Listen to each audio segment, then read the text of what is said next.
weeks or so. And one of the teams that's come through this season with so many clubs firing managers early season and the pressures on managers to get results and stay in the Premier League. And you look at the clubs that are going down, West Brom and Stoke obviously gone, and Swansea likely to go. They are clubs who have chopped and changed managers. Is it proof that clubs are too hasty and those pressures are getting too much now? Yeah, well, when you look at it at the end of the season, Tommy, it doesn't make sense. I mean, if you look at Mark Hughes, who is considered now to have saved Southampton, was sacked by Stoke, who have gone down. So it's great. I think because the extra money, I think you alluded to it there, Tommy, like all clubs now get 150 million to be in the Premiership. And I think the more money that's been involved recently, the more pressure there is on the managers. And I think a lot of directors panic. I mean, if you look at Tony Pulis, for example, at West Brom, I think he was sacked around October time. Well, West Brom eventually went down anyway, and Pulis was with Middlesbrough in the playoffs in the Championship. So they couldn't have been worse off if they'd stuck with him. You know, but it seems to be changed. I mean, I think the start of the season, Tommy, within 5 or 6 weeks, 7 weeks or 2 months, whatever it was, I think there were 6 changes of managers.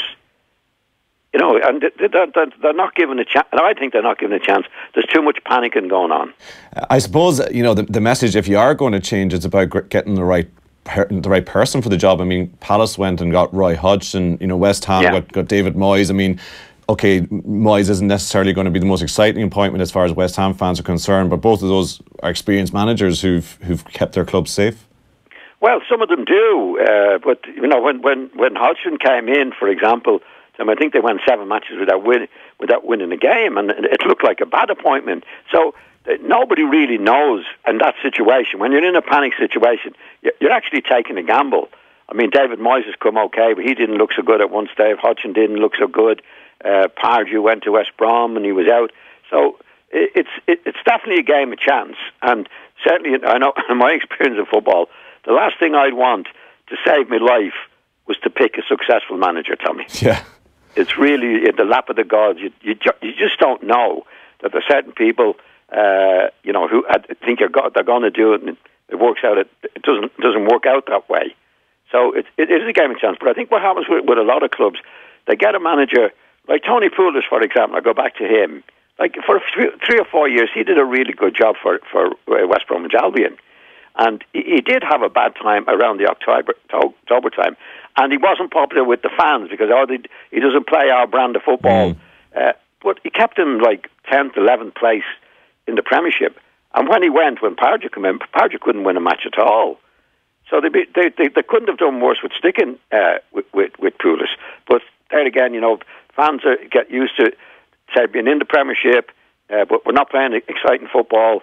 They want somebody else in, and before you know it, they're in the relegation zone. And I wonder how much is it, you know, too much put down to the name of the name on the manager's door. I mean, when you look at what happened at Stoke City and what we've heard in recent days, I think Charlie Adam and Jack Butland both came out and said, look, the recruitment here has been terrible. We've been paying big money for players who haven't played or haven't tried, or you know, their professionalism has been questioned. It's extraordinary stuff to hear coming out of a dressing room for current players. Well, it is once the manager's gone. You know, like a lot of managers could look back. I think it was Hughes was there at Stoke. He might well say, well, you two didn't do me any favours when you were playing. You know, so it's like when the manager's still in the seat. If you ask the players, they never say a bad word about the manager. But as soon as he's gone, then he's the worst in the world. A lot of them are. The fingers start getting pointed. Yeah, definitely. And we're talking to Chris Hughton later in the show. Now we managed to catch him earlier on this afternoon for a chat, so that's recorded. And you know, absolutely magnificent job that he has done. One of the things he mentioned, and you know, people will be able to hear this after 9 on the show. On that subject is stability is something that he put down as incredibly important to what Brighton have done, not just this season, but building up over the last few years with the club as a whole, and obviously including the management. Yeah, well, they let him get on with the job. I mean, I think Chris is a smashing lad, and he's done a great job at Brighton. But they gave him time to do it, And the biggest example of that, actually, Tommy, is Sean Dyche at Burnley. Yeah. You know, they were relegated a couple of years ago. They didn't sack him. You know, they stayed with him and they let him build something because he was used to the club. They were patient, and look where it's got them now. I mean, he's done brilliantly again this year with Burnley, but he took them down, or he came down with them a couple of years ago. They didn't sack him. You know, a lot of people when they were having a bad time in the Premiership, he would have been gone and say, "Oh, get somebody else in," and you know, he might save us. They stuck with him. They believed in him, and obviously he's got used to the club. He knows the club inside out. He's able to bring players in, and they gave him the freedom to do that and the backing to do that. But as you know, they haven't spent much money. They don't have much money to spend at Burnley. But it's a steady club, and he's there. He's the manager, and they backed him all the way. And the longer you can keep the manager like that and have belief in him, obviously the better he's going to do. Instead of changing the manager every 2 months once you lose a few matches, Tommy, you've no chance with that. And I know, you know, you mentioned there the last thing. The toughest job in football is picking who's going to be a successful manager. If you sit a situation like West Brom's, where they have a guy who's come in for 5 or 6 games, done incredibly well. Yeah. When it was really too late to even give them half a chance, managed to do that, and you know it obviously couldn't quite turn it around. But someone like Darren Moore, if you're in a situation at a club, do you say, well, he was in for a short time, we can't judge it on that, it was an unusual situation, there was nothing to lose, or do you just say he's done enough to earn the job, give it to him? Well, that's one of the most difficult decisions of the lot, Tommy, because he did do exceptionally well in the last few matches, and that sometimes is a response to, I think, say, Pardew was there before. Well, he was there before, and I always got the feeling the players didn't get on with Pardew. So when Pardew went, then the players have to prove it was the manager rather than us. And I think when Moore was in there, I don't think there was any. I think it was quite simple. I think he got on with the players. He let them go and play. There wasn't the same amount of pressure, and I'd say they actually liked him. Now, if you were a director or owner of West Brom, it's a very, very. If I was the owner, I'd be in a very, very difficult situation. Do I give him a chance? Do I not give him a chance? Was it because, you know, they didn't like Pardew? And it's a very, very difficult decision, Tommy, to pick a manager under any circumstances, unless he's a Guardiola, where he has a great reputation. But it's very, very difficult to pick a manager at that particular time. And it's a difficult situation for West Brom, because the lad did do well. He has done well. And maybe it had been a bit early. He might well have saved them. We don't know.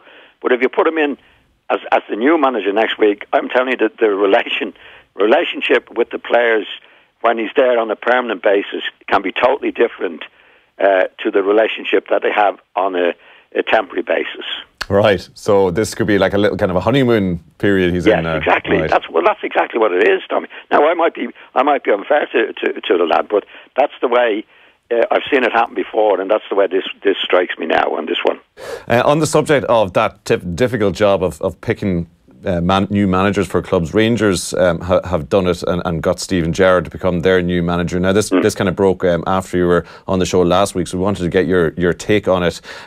Just in general, the general reaction seems to really be to question it from both sides. From Gerrard's side, asking, you know, huge pressure, huge expectations, not the financial resources maybe that Celtic have. Can he be a success? And then from Rangers' point of view, inexperienced manager, yes, a big name, but, you know, can you trust a guy who's only managed an academy side in such a big job? What did you make of that decision? From both sides? It's always a difficult one, Tommy. I mean, he does have great experience as a player, so he's got that on his side. Now, that doesn't always work in management, but he has the background of playing in a very successful team. You know, he's been a terrific player for Liverpool, as we know. And again, you're back to the Gamble situation. He's new. From Gerrard's point of view, I think it's a good deal, because they really want him, which means that he can get the conditions that he wants going into the job. There's not many managers are in that position can get the conditions that they want, because they're usually desperate to get into the job that's available.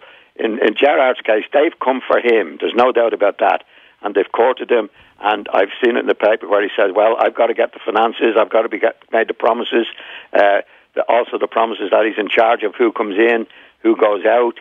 There's not many managers get those conditions nowadays. And in Rangers' case, they are desperate. They've had a very bad time for a few years. Celtic doing particularly well. So Gerrard is in a position to say to them, well, if you want me, these are the conditions I'm coming under. And that's a big start, Tommy, for him. So it gives him a good start. Now it's up to him to do the job. And nobody knows, as I said earlier on with management, he has a background as a top player. So whether that can transfer into being a successful manager, we'll wait and see. Some have done it, some haven't done it. But he seems to be a sensible lad, Gerrard. He obviously has an interest in the game, and he's been in charge of the under-18s, which doesn't mean an awful lot. But you have to start somewhere. And certainly I think, people often say, well, you better start at a lower level. I don't agree with that, Tommy. You don't agree with that? No, I don't. Because if you start at a lower level, you're not handling so many good players. If you start at Rangers and you get players in that you want, when you're in management, it's all about having the right players, Tommy. Now, I'm not saying that lads can't go to lower clubs and do a good job and then build themselves up, but it takes a lot to go to a smaller club or a club that's not very well run, not financially well off, where you're expected to do miracles, and you're only as good as the players that you have. So in Gerrard's case, or anybody's case, in his position, you're better going into Rangers where you should have a good calibre of player. And if you have a good calibre of player, then it doesn't matter what division you're in. And if he makes a job of it, a good job of it for 2 years there, then he can always look around somewhere else if that's what he wants to do. But I would definitely recommend, if you can start at that level, start at that level. And you wouldn't be put off by those pressures and that expectation that people talk about, where it's the Goldfish Bowl situation. No, I wouldn't, Tommy, because if you went manager of Doncaster, for example, there's huge pressures on there to do the job at that particular level, and you don't have the calibre of players. So if you go to Rangers, you do have, and I believe he has the authority to bring in the players that he has with the money that's allowed. He's allowed to have. You have a much better chance there, Tommy, than going to a lower club. So that's number one. Go in and make sure you can get the conditions that you want. Well, that's what I'm saying. He's in like I was talking to somebody the other day. If I were in Gerrard's position and Arsenal became available, for example, and Rangers became available, I would definitely go to Rangers, because what we see at Arsenal with Wenger gone now, there's definitely a new committee there. There's a director of football. I don't think he's called the director of football, but that's what he is. And what they're looking for at Arsenal is not a manager. Actually, they're looking for a coach, Tommy. That's what they're looking for, because they have 3 people installed there that's going to run. They're in charge of the incomings and outgoings of players, which is 90% of the job. So anybody going in there will be a coach. And that's why Wenger hasn't been the manager there in terms of players coming in, as we've seen over the Christmas. He wasn't in charge of that, Tommy.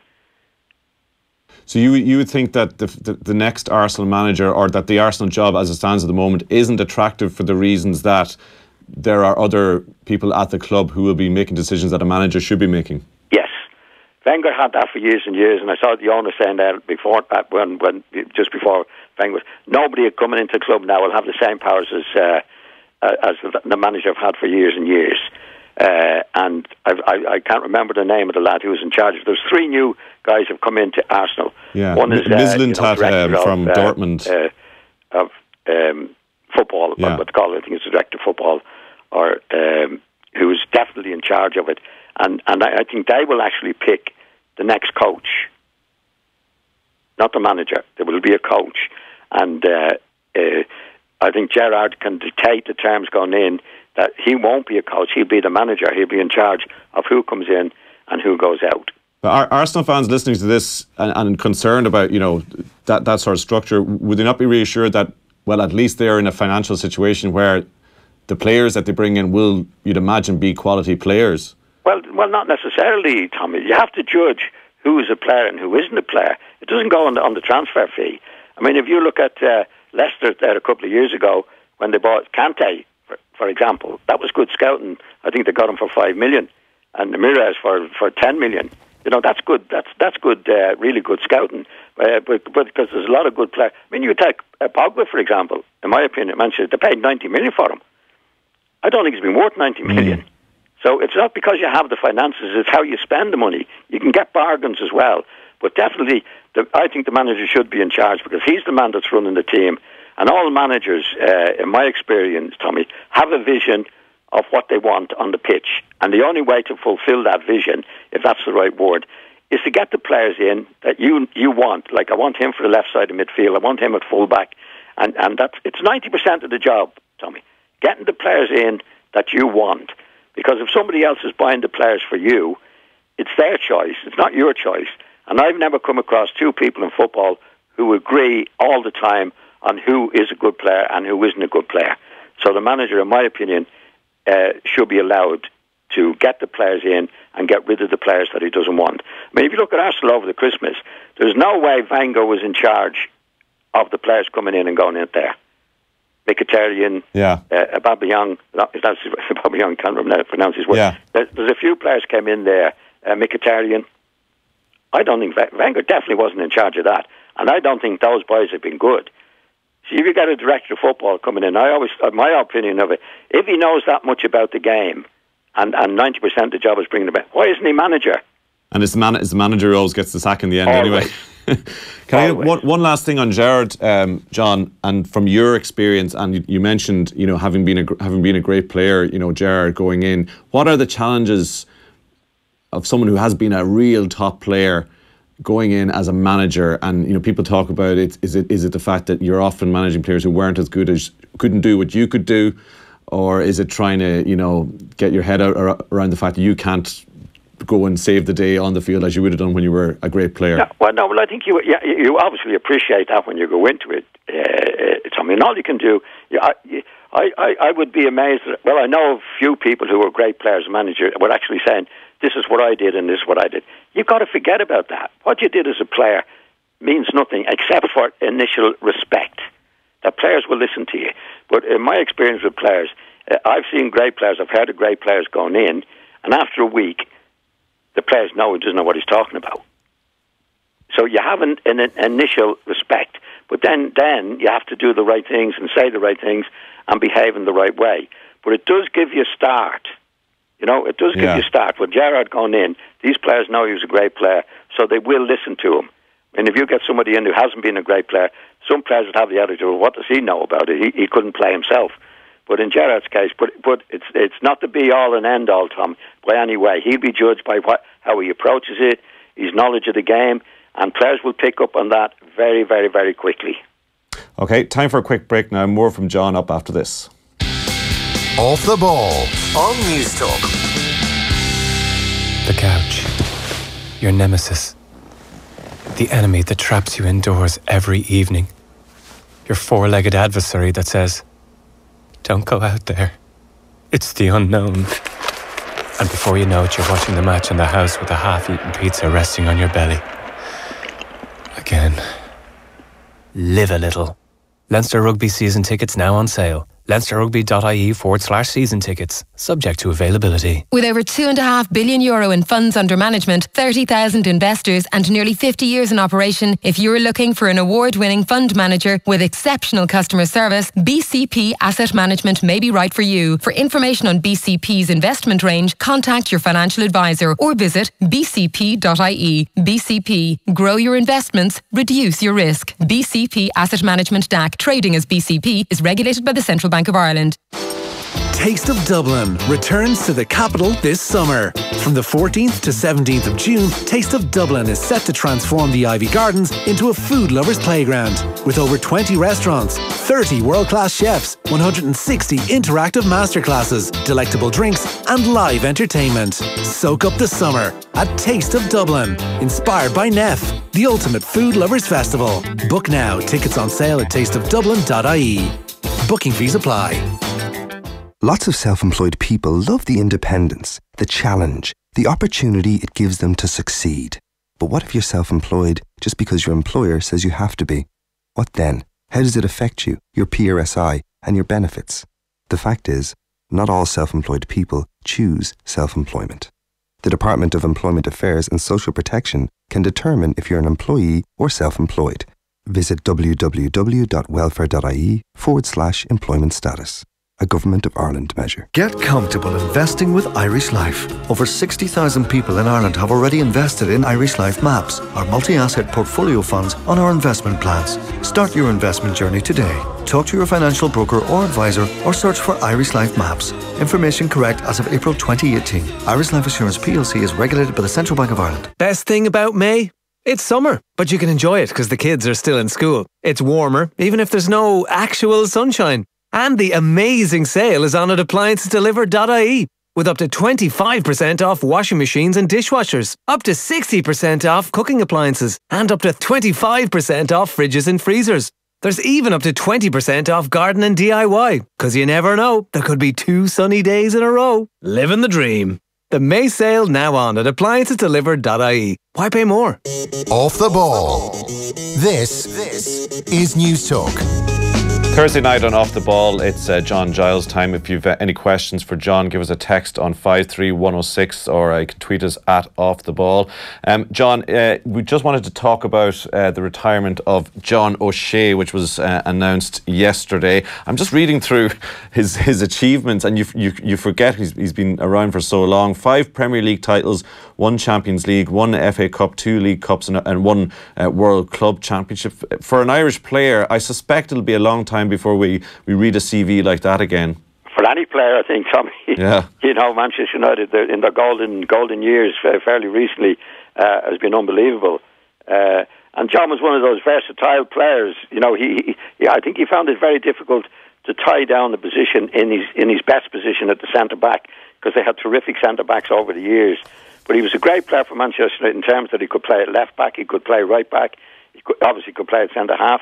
He could play midfield for them. So he was invaluable for Alex Ferguson to have in the squad at that particular time.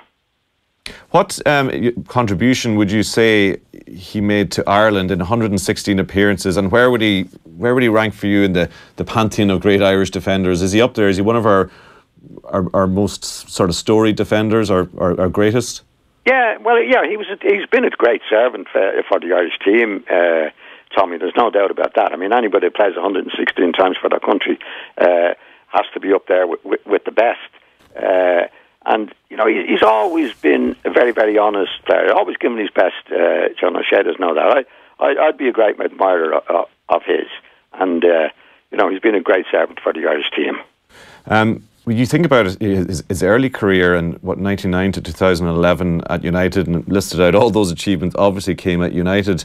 The last 7-8 years at Sunderland, it was a tough club to be at and a difficult situations to be at, and you know it's a very much a career of 2 halves if you look at it like that. Well, funny enough, now I would have more admiration for John in his Sunderland days, to be honest, Tommy. Would you? I would, yeah, because he was a regular, he was a leader. He didn't have to be a leader at Manchester United, and I know he had some spells where he was in on a regular basis, but not very often. Tommy, he was a great club man, and he was great for Alex Ferguson because he could come in at all the positions that I mentioned before. But I think he found it very, very difficult to really put himself in a position where he was a regular and a real leader in the team. Whereas he went to Sunderland, he was obviously one of the best players straight away, and a leader. He was captain. He was a leader. I think, in my opinion, I think John played better in many ways at Sunderland because it was much more difficult than he did at Manchester United. How much will he be missed with Ireland, and how much will that sort of generation, I mean, his generation, if you like, you know, the Duffs, the Keanes, the Shea Givens, and the Richard Dunn, that sort of that era of players, they're all gone now. Would you have worries about the sort of pedigree of the Irish squad? I mean, we had a squad of 40 announced today, and there's a mix of backgrounds in there. And as I said earlier, you know, the idea of having a player with that kind of CV in an Irish jersey again, you kind of wonder when's it going to happen. Well, we'll just have to wait and see, Tommy. I mean, you know, before the Duffs and the John O'Sheas came along, we had some great players, and we asked the same question. You know, from Paul McGrath and all these lads, and Houghton and Townsend and great players, and Roy Keane even. Where are we going to replace these guys? And these other lads came along. Now, at the moment, there doesn't seem to be many on the horizon. But let's hope that, you know, in the next 6 months, when the younger players do get a chance, that they'll step up to the mark. That's all we can do. You don't get a great lot of young players coming along all the time. I don't think any country does that. So at the moment, I don't know. Nobody knows. But the young lads are there. They're going to be given a chance, and hopefully they can step up to the mark. Can you be competitive at international level, do you think, John, with players who aren't playing in the top six and playing in the Champions League, maybe championship players? Yeah, I think it's, when I started playing in the Irish team, players used to be picked on we had the selection committee then, on how well the team was doing. You know what I mean, Tommy? Rather than, like I said, it was about playing for Everton, he'd be more likely to be picked than somebody playing, say, for Doncaster, who was a better player. So, as these players, as we see them, the more we see them, there's plenty of players playing. Look at Northern Ireland, for example. I'm only looking at them, for example. They didn't have that many, or don't have that many players playing in the Premier League. But you can still have good players, and they can knit together and play together. So, fingers crossed that'll be the case for Martin O'Neill, that he has a lot of young players to pick now, and it's just by picking them and playing the friendly matches that they improve and become better players and get used to what the manager wants them to do. So hopefully it'll work out. We don't know, but we'll keep our fingers crossed. Yeah, we can only hope. I want to go back to a great Irish player of a different era, John, and I know this is a guy who was very close to your heart. Arthur Fitzsimons passed away yesterday at the age of 88. He was former Ireland international player. He was a manager as well in his time. And indeed, he was a former security guard at News Talk. That's right, yeah. And some of the lads here have told stories about how he used to work in the previous building that News Talk was based at. John, this is a guy who's been part of your football life in terms of somebody you looked up to and knew over the decades. Well, Arthur was a hero of mine when I played. When I was to go to my father's Aylman Park to watch international matches, and he was a terrific player. He was a small guy, great control, good dribbler of the ball, scored a few goals as well. And I used to love watching him play, because I was a small fella myself and played in the position that Arthur played. And I learned a lot from him, the way he played. He was terrific, absolute hero of mine. And it was ironic in many ways, Tommy, because I made my debut in 1959, and Arthur played his last match in 1959.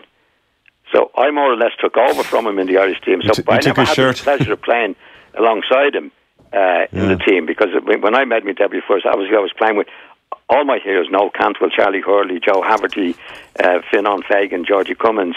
These are all guys that I was only 2 or 3 years earlier going to Dalymount Park to watch.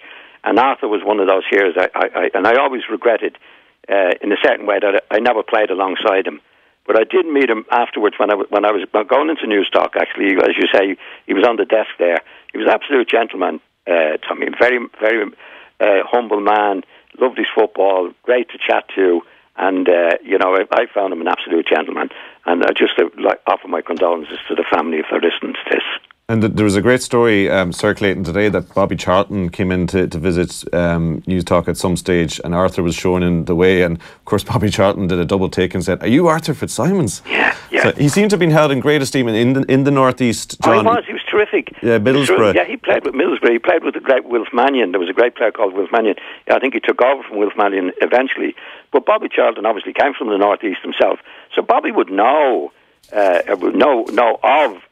would have seen him playing on a regular basis. He was a terrific player, Tommy. I loved watching him play. He was one of my heroes, and I'm sure he would have been Bobby Charlton's. Certainly one of Bobby Charlton's heroes, because Bobby was an inside forward as well. I think Arthur was a very modest man, and I think he'd be surprised that Bobby actually knew him or remembered him. Of course, Bobby would remember him. We'd all remember him. He was terrific. And I think, was that the same era as Brian Clough in his playing days? Yeah, he would have played with Clough. Arthur definitely would have played with Clough at that time. I think he was a little bit unlucky. I think they were in the first division when he first went, and then they slipped into the second division, because Brian Clough never played in the first division, what was then the first division, with Middlesbrough. He went to Sunderland and played in the first one, and then he got injured, Clough did. But definitely Arthur would have played for quite a few years with Brian Clough in the Middlesbrough team. And we extend our condolences as well as John to Arthur's family and friends. tributes being paid by the FAI, and they say they will honour him at the next international at the Aviva as well. John, that's all we've time for. Thanks for chatting to us this evening. Thanks, Tommy. See you then. More from John next Thursday with Nathan as usual. Now, just time to tell you that to celebrate the release of the new Liverpool home kit tomorrow, we're giving you and a mate the opportunity to meet Liverpool and Republic of Ireland legend Jason McAteer this Saturday in the Liverpool FC store from 10 a.m. in Dublin's Ilac Shopping Centre. Places are limited and make sure to register for tickets to avoid any disappointment. Tickets are free, but you must register and show your ticket on the day. You can get them now. Get to it on offtheball.com/events. Right, up next, we're getting stuck into the hurling championship with Tommy Welsh. Join the conversation at newstalk.com. Get incredible mega deals at Curry's PC World. Unbeatable savings on Ireland's largest range of home appliances and technology. Any deals on Curly pieces? We've up to €500 off large screen 4K TVs. Can TVs be curly? They can be curved, and save up to €300 off large kitchen appliances. Washing machines are swirly, not curly. That's true. There's even €200 off a range of incredible windows